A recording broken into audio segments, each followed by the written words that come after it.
রাজধানীতে বাংলাদেশ বিমান বাহিনীর F-7 বিজিআই মডেলের একটি প্রশিক্ষণ বিমান বিধ্বস্ত হয়ে 4 জনের মৃত্যু হয়েছে।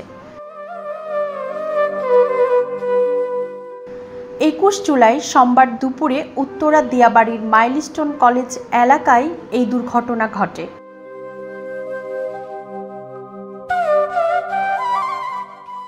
বিধ্বস্ত বিমানটির আগুন নেভাতে ফায়ার সার্ভিসের 8টি ইউনিট কাজ করছে। বিমানটি বিধ্বস্ত হওয়ার পরপরই বিমানে আগুন লেগে গেলে ক্যাম্পাসে থাকা নারী ও শিশুসহ অন্তত 60 জন দগ্ধ হয়েছে। এদের মধ্যে বেশিরভাগই শিক্ষার্থী। আহতদের জাতীয় বার্ন ও প্লাস্টিক সার্জারি ইনস্টিটিউটে ভর্তি করা হয়েছে। দগ্ধদের শরীরে বেশিরভাগ অংশ পুড়ে যাওয়ায় অনেকের অবস্থা আশঙ্কাজনক বলে জানিয়েছেন চিকিৎসক। প্রশিক্ষণ বিমানটি চালাচ্ছিলেন ফ্লাইট লেফটেন্যান্ট তৌকির ইসলাম সাগর। বিমানে তিনি একাই ছিলেন।